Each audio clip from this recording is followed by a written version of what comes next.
Hello everyone, welcome to YouTube channel of SPC.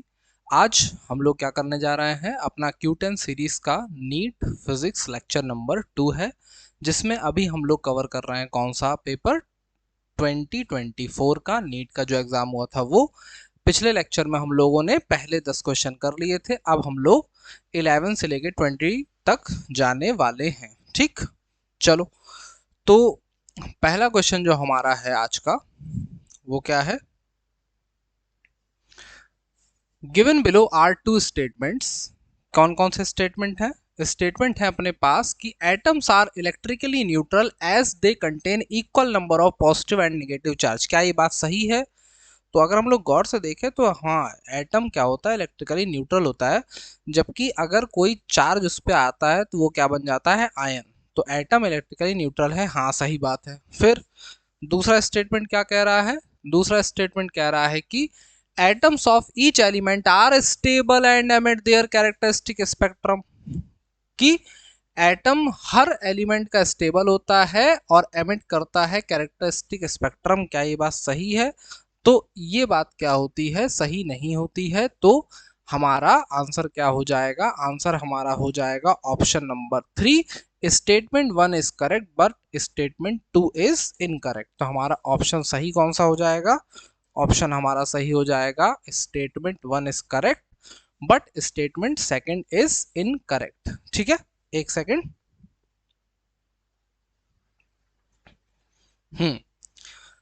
तो statement 1 क्या हो गया, हमारा करेक्ट हो गया, जबकि स्टेटमेंट 2 क्या हो गया, इनकरेक्ट। अगले पे आओ। अगला क्वेश्चन कह रहा है कि a bob is whirled in a horizontal plane by means of string. एक बॉब को स्ट्रिंग में बांध के क्या कर रहे हैं हम लोग, घुमा रहे हैं। An initial speed of omega round पर मिनट। फिर क्या है, the tension in the string is T if the speed becomes 2 omega while keeping the same radius the tension in the string becomes। कितना हो जाएगा? तो देखो, जो हमारा टेंशन होता है उसका फॉर्मूला क्या होता है? टेंशन का फॉर्मूला होता है एम एल ओमेगा स्क्वायर ना। अरे, एफ आर ओमेगा स्क्वायर होता था फॉर्मूला किसका? फोर्स का। तो फोर्स क्या होता है? टेंशन। एम रेडियस की तरह यहाँ पे कौन काम करेगा? स्ट्रिंग की रेडियस, तो एम एल ओमेगा स्क्वायर। अब बोल रहा है कि मास तो चेंज हुआ नहीं, एल तो चेंज हुआ नहीं, इसका मतलब टी प्रोपोर्शनल किसके है? ओमेगा स्क्वायर के। इसका मतलब कि T one upon T two omega one upon omega two का क्या हो गया? स्क्वायर हो गया। अब टी क्या था पहले? टेंशन कितना था? टी था। अब टेंशन कितना है ये पता करना है। ओमेगा वन पहले कितनी थी? ओमेगा थी। अब कितनी है? 2 ओमेगा है। 2 ओमेगा का स्क्वायर कर दिया तो 4 ओमेगा स्क्वायर हो गया। और अगर ये 4 ओमेगा स्क्वायर हुआ तो ऐसी सिचुएशन में क्या हो जाएगा? यहाँ पे ओमेगा का स्क्वायर था तो ओमेगा स्क्वायर ने ओमेगा स्क्वायर कैंसिल किया, 1/4। तो 4t यहाँ और t2 वहां, तो t2 इक्वल टू क्या हो जाएगा? 4t। तो हमसे पूछा है कि जो टेंशन है स्ट्रिंग में वो कितना हो जाएगा, तो वो हो जाएगा कितना? 4t। माने कि जो हमारा ऑप्शन नंबर क्या है, 2 है, ये बन जाएगा हमारा आंसर। ठीक, कोई दिक्कत नहीं इसमें। चलो अगला सवाल। अगला सवाल हमारा है कि consider the following statements A and B and identify the correct answer. Correct answer हमें आइडेंटिफाई करना है। तो क्या होगा देखो, अगर करेक्ट आंसर आइडेंटिफाई करना है तो for a solar cell the IV characteristic lie in the fourth quadrant of the given graph. देखो, कोई सोलर सेल अगर तुम्हारे पास है तो उसकी IV कैरेक्टरिस्टिक ऐसी होती है। तो फोर्थ क्वाड्रेंट में है, हाँ है। ठीक, उसके बाद inner reverse bias PN junction diode the current measured in micro ampere. ये सही बात है कि रिवर्स बाइस में करंट माइक्रो एम्पियर में मेजर करी जाती है, कोई दिक्कत नहीं है इस बात में। लेकिन अब इसके आगे जो लिखा है is due to majority charge carriers. Majority charge carriers की वजह से वो करंट नहीं होती है, किसकी वजह से होती है? माइनॉरिटी चार्ज कैरियर की वजह से होती है। इसी वजह से हमारा ऑप्शन ए तो सही है लेकिन बी क्या है? गलत है। तो ए सही है, बी क्या है? गलत है। तो जो आंसर हो गया वो क्या हो गया, ये कि A is correct but B is incorrect. ठीक, चलो आगे बढ़ जाओ। जैसे ही हम लोग आगे बढ़ेंगे तो अगला सवाल हम लोगों की स्क्रीन पर ये रहा, क्या कह रहा है कि a thermodynamic system is taken through the cycle A B C D, A से बी, सी डी फिर ए पे आ गया। The work done by the gas along the path B C path के अलोंग वर्क डन क्या होगा। तो देखो ये सवाल केवल फालतू में इतना बड़ा सवाल दिया गया, इसका कोई सेंस नहीं है। तुमको दिखा कि BC पे वर्क निकालना है और B पे भी वॉल्यूम 400 है, C पे भी वॉल्यूम 400 है, माने वॉल्यूम में चेंज नहीं हो रहा है और हमें पता है कि वर्क जो होता है वो P इंटू डेल्टा वी होता है। तो अगर यहाँ भी 400 यहाँ भी 400 तो डेल्टा वी कितना हो गया 0, इसका मतलब वर्क डन क्या हो गया 0। तो ये कैसा प्रोसेस है, आइसोकोरिक प्रोसेस, और आइसोकोरिक प्रोसेस में वर्क डन क्या होता है 0 होता है। तो जो हमारा आंसर बनेगा वो क्या बनेगा 0 बनेगा। ठीक, कोई दिक्कत नहीं थी इस सवाल में, एकदम सरलतम सवाल था ये। अगला सवाल आपकी स्क्रीन पर ये रहा, क्या कह रहा है, a thin spherical shell is charged by some source, the potential difference between the 2 points C and P shown in the figure is. कितना होगा पोटेंशियल डिफरेंस, ये पूछा गया है, जबकि चार्ज हमें दिया गया है कितना, Q equals to 1 micro coulomb. ठीक, बहुत अच्छी बात है। तो अब यहाँ पे सोचने वाली बात यह है कि हमें क्वेश्चन में बहुत अच्छे से ये नहीं बताया, इस डायग्राम को देख के हम लोग बहुत अच्छे से ये नहीं कह सकते कि ये पॉइंट C जो है वो सेंटर पे है या सरफेस पे है। अगर ये पॉइंट सरफेस पे है, अगर ये पॉइंट कहाँ है सरफेस पे है, तो स्फेरिकल शेल पे दिया हुआ चार्ज क्या होगा, यूनिफॉर्मली डिस्ट्रीब्यूट होगा, और यूनिफॉर्मली डिस्ट्रीब्यूट होने की वजह से इक्विपोटेंशियल सरफेस बनाएगा। इक्विपोटेंशियल सरफेस बनाएगा तो जितना पोटेंशियल यहाँ होगा उतनी पोटेंशियल यहाँ होगा, तो पोटेंशियल का डिफरेंस कितना होगा 0। तो ऐसी सिचुएशन में पोटेंशियल डिफरेंस जो है वो क्या आ जाएगा हमारा 0 आ जाएगा। ठीक है, और यही आंसर माना भी गया है। ठीक है, तो हम लोग इसको ऐसे ही छोड़ देते हैं। अगर C सेंटर पे होता तब पोटेंशियल डिफरेंस की अगर बात करेंगे तो मामला हमारा क्या हो जाएगा, चेंज होगा। ऐसी सिचुएशन में आंसर जो हमारा बनेगा वो क्या बनेगा ये। ठीक है, लेकिन आंसर माना यही गया है, इसका मतलब है कि जो पॉइंट C है वो सरफेस पे ही माना जा रहा है। अगला, the moment of inertia of a thin rod, एक थिन रॉड है जिसका मोमेंट ऑफ इनर्शिया हम लोगों को दिया गया है, कितना दिया गया है, moment of inertia of an axis passing through its mid point and perpendicular to the rod is 2400 gram centimetre square. ये हमको क्या दिया है, मोमेंट ऑफ इनर्शिया किसका, रॉड का मोमेंट ऑफ इनर्शिया कितना होता, रॉड का मोमेंट ऑफ इनर्शिया होता है ml स्क्वायर बाई 12, और ये कौन है M I for moment of inertia, IP के अकॉर्डिंग कुछ और ही होता है। तो M I equal to M L square by 12, M से एम कैंसिल नहीं होगा, इसका ध्यान रखना, नहीं भावुक होकर एम से एम कैंसिल कर दो। The length of the rod is 400 ग्राम, तो क्या होगा, हमने रखा मास की जगह 400, एल स्क्वायर बाई 12, एम आई दिया है, कितना दिया है 2400। चलो क्या कुछ कटने के लिए तैयार है, हाँ कटने के लिए तैयार है, 2 0 से 2 0 टाटा हो गए, 6 से 4 से 24 6 बार, 12 6 72 इक्वल्स टू एल स्क्वायर। चलो 72 से छोटा 64, 72 से बड़ा 81, कौन स्क्वायर। तो इसका मतलब ये 64 से 8 बड़ा है, 81 से कितना छोटा है 9 छोटा है ना। तो लगभग इसका जो स्क्वायर रूट आएगा वो 8.4 के आसपास आएगा। अगर हम लोग इसका स्क्वायर रूट लेंगे तो लगभग 8.4 के आसपास। तो क्या 8.4 के आसपास कोई हमारे पास आंसर है, हाँ है। तो वो कौन सा आंसर है, वो आंसर है हमारा 8.5 सेंटीमीटर। ठीक, बल्कि 8.4 से भी थोड़ा बड़ा ही आएगा, 8.47 या 8.48 के आसपास इसकी कोई वैल्यू आएगी। तो हम लोग इसी को मान लेंगे कि हमारा जो आंसर है वो कितना है 8.5 सेंटीमीटर है। इसमें कोई दुख दर्द कष्ट पीड़ा नहीं होनी चाहिए किसी को भी। ठीक, अगला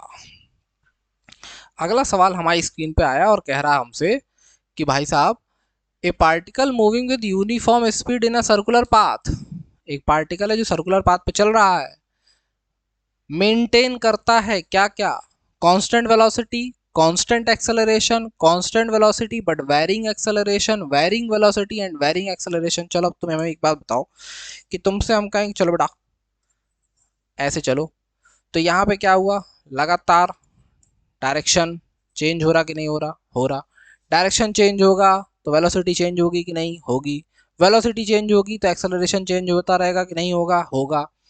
तो इसका मतलब यहाँ पे एक्सेलरेशन और वेलोसिटी दोनों के दोनों कैसे हैं, वेरिंग है। तो हमारा ऑप्शन पहला कांस्टेंट वेलोसिटी चल रहा गलत, कांस्टेंट एक्सेलरेशन गलत, कांस्टेंट वेलोसिटी वेरिंग एक्सेलरेशन गलत, सही कौन है, varying velocity and varying acceleration. जब भी सर्कुलर मोशन करेगी तो ये चीज हमको ध्यान रखनी है, ठीक है। चलो आगे आ जाओ, अगला सवाल हमारी स्क्रीन पर ये रहा। क्या कह रहा है, if c is the velocity of light in free space, light अगर फ्री स्पेस में चल रही है उसकी वेलोसिटी क्या है, c है। The correct statements about photon among the following are the energy of photon is E equals to h nu. क्या ये बात सही है, तो बिल्कुल सही बात है, इसमें कोई सोचने वाली बात नहीं है। The velocity of photon is c, तो जो वेलोसिटी लाइट की होती है वही वेलोसिटी फोटोन की होती है, क्योंकि light is made up of photons, ये तो हम जानते ही हैं। The momentum of photon is p equals to h nu by c, तो ये तो एकदम सही बात है यार, ठीक है, इसमें कोई टेंशन वाली बात नहीं है। आगे आगे क्या है कि in a photon electron collision both total energy and total momentum are conserve, तो टोटल एनर्जी और टोटल देखो मोमेंटम तो हर जगह कंजर्व होगा, अगर कोलिजन हो गया तो इसमें कुछ सोचना नहीं है। और फोटोन इलेक्ट्रॉन का कोलिजन जो होगा वो इलास्टिक कोलिजन होगा, तो वहां पे एनर्जी, टोटल एनर्जी की बात कर रहे हैं ना, टोटल एनर्जी क्या रहेगी, कांस्टेंट रहेगी। फोटोन पजेसेस पॉजिटिव चार्ज, अरे कैसी बात कर रहे हैं, proton possesses positive charge, but photon के पास कोई चार्ज नहीं होता, इसका मतलब ये स्टेटमेंट क्या हो गया, गलत। तो ए बी गलत, ए सी डी गलत, सब गलत, A B C D only क्या हो जाएगा हमारा सही, पहले चार स्टेटमेंट क्या है हमारे सही है, ठीक है।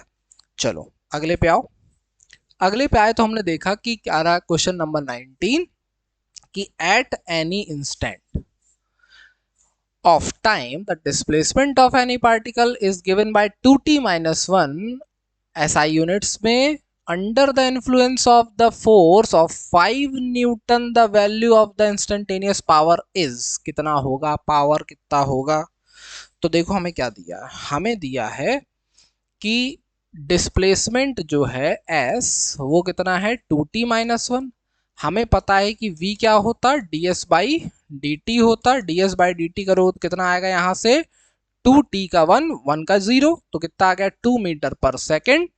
और हमें निकालना क्या है पावर, पावर का फॉर्मूला क्या होता है फोर्स इनटू वेलोसिटी, पावर का फॉर्मूला क्या होता है फोर्स इनटू वेलोसिटी। फोर्स की वैल्यू क्या दी है, हाँ दी है, ये कौन बैठा 5 न्यूटन, तो फोर्स की जगह रखा 5 और v की जगह रखा 2, तो कितना आ गया 10, तो आंसर क्या हो जाएगा हमारा 10 वाट्स ना, वाट क्या होती है एसआई यूनिट होती है किसकी, पावर की, ठीक है। चलो आओ आगे, आगे आए तो जी ये जो क्वेश्चन आया ये क्वेश्चन थोड़ा सा क्या है, बड़ा क्वेश्चन है। देखो क्या कह रहा, क्वेश्चन कह रहा कि भाई साहब a light ray enters through a right angled prism at point P, right angled prism है with the angle of incidence 30 degree, जो एंगल ऑफ इंसिडेंस है यहाँ पे वो कितना है 30 डिग्री है, as shown in figure. It travels through the prism parallel to its base BC and emerges along the face AC. The refractive index of the prism is, जो refractive index होगा prism का वो क्या होगा। तो अगर हम लोग एक काम करें, क्या करें कि इस एंगल को नाम दे दें, कुछ R1 नाम दे दिया और इस एंगल को नाम दे दिया कुछ हम लोगों ने R2। तो चलो ये देखो कि जब हम लोग प्रिज्म का डेरिवेशन निकालते हैं, कौन सा डेरिवेशन, जब 12th क्लास में थे और डेरिवेशन पढ़ा था जिसमें हम लोग मिनिमम डेविएशन का एंगल और रिफ्रैक्टिव इंडेक्स के फॉर्मूला निकालते हैं, उस दौरान हम लोग एक चीज नोटिस करते हैं कि इन दोनों एंगल का सम ऊपर वाले एंगल के बराबर होगा, माने R1 plus R2 equal to कितना होगा A, और हमें दिया है कि राइट एंगल प्रिज्म है, तो इसका मतलब कि जो A की वैल्यू कितनी है 90 डिग्री है। तो R1 प्लस R2 क्या पता चल गया, 90 डिग्री पता चल गया तुमको यहां से, माने R2 कितना पता चल गया 90 माइनस R1। ठीक, अब देखो आगे। अब ये दो पॉइंट हैं जहां हम लोग लगाएंगे स्नेल्स लॉ। एक सेकंड, लाइट में कुछ डिस्टरबेंस।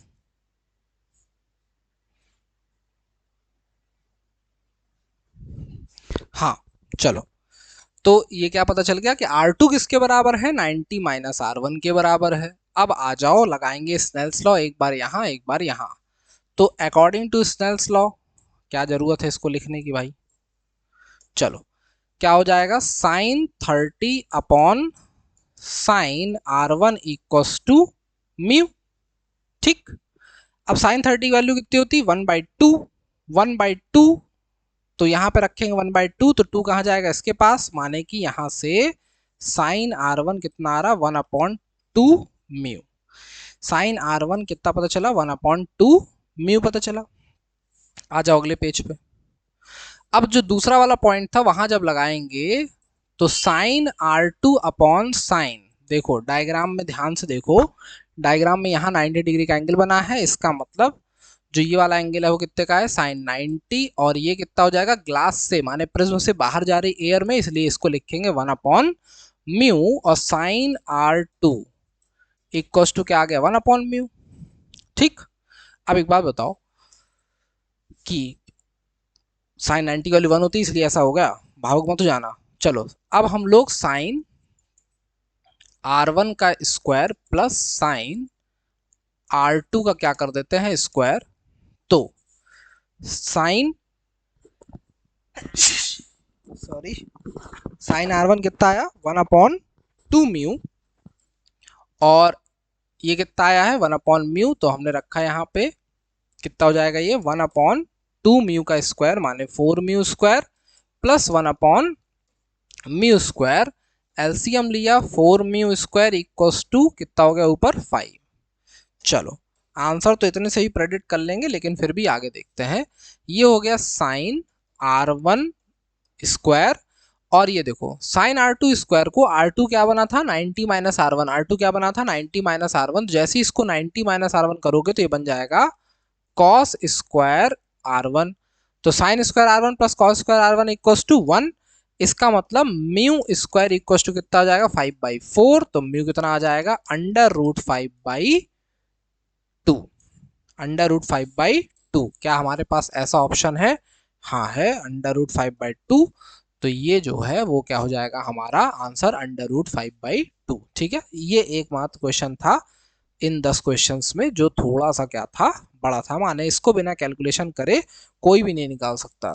ठीक, चलो तो ये हो गया हमारा आज के Q10 सीरीज के 10 क्वेश्चंस। अब हम लोग मिलेंगे अगले लेक्चर में और हम लोग क्वेश्चन वहां अटेम्प्ट करेंगे 21 से लेके कहाँ तक 30 तक। तब तक सभी लोग क्या करते रहिए, रिवाइज करते रहिए, नोट्स बनाते रहिए, क्वेश्चन प्रैक्टिस करते रहिए। पढ़ना बहुत ज़रूरी है, इसीलिए मन लगा के पढ़ें। ठीक है, रिवीजन सबसे ज़्यादा ज़रूरी चीज़ है इस जीवन की, इस बात को तो बहुत ही अच्छे से ध्यान रखना है। चलो पढ़ते रहो, मस्त रहो, जय हिंद जय भारत।